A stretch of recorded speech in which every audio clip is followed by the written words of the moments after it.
Hi guys, what we got here is the H2O1 rain cover for the Briggs Stratton LO206. This was designed by a friend of mine and I, and we are marketing it for rain races. This is not a Briggs product, it is our product. Basically, I'm here to show you today how to install it.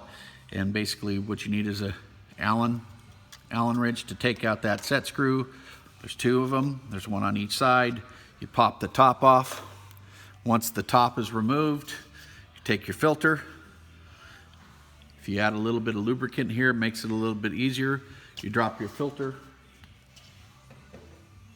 inside the cover. Once it's inside the cover, you clock it to where there's a couple grooves that you have to pop it into.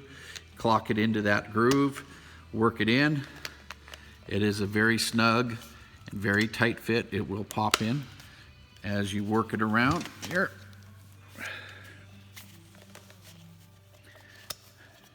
So as you can see, it's starting to go in. Pops in.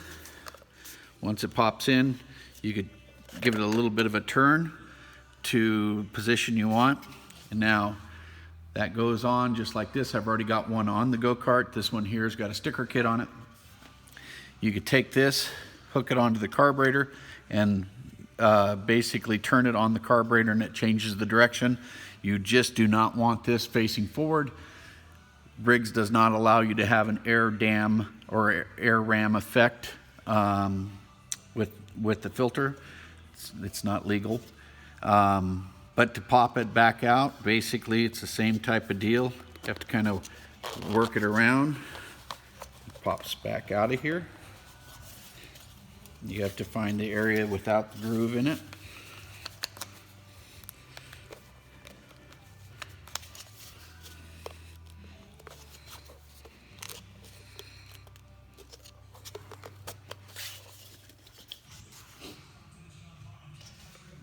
Basically, it pops out.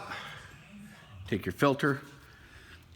Basically, to put this back on, you just set your set screws back inside, and that's it. That's H2O1 for the LO206.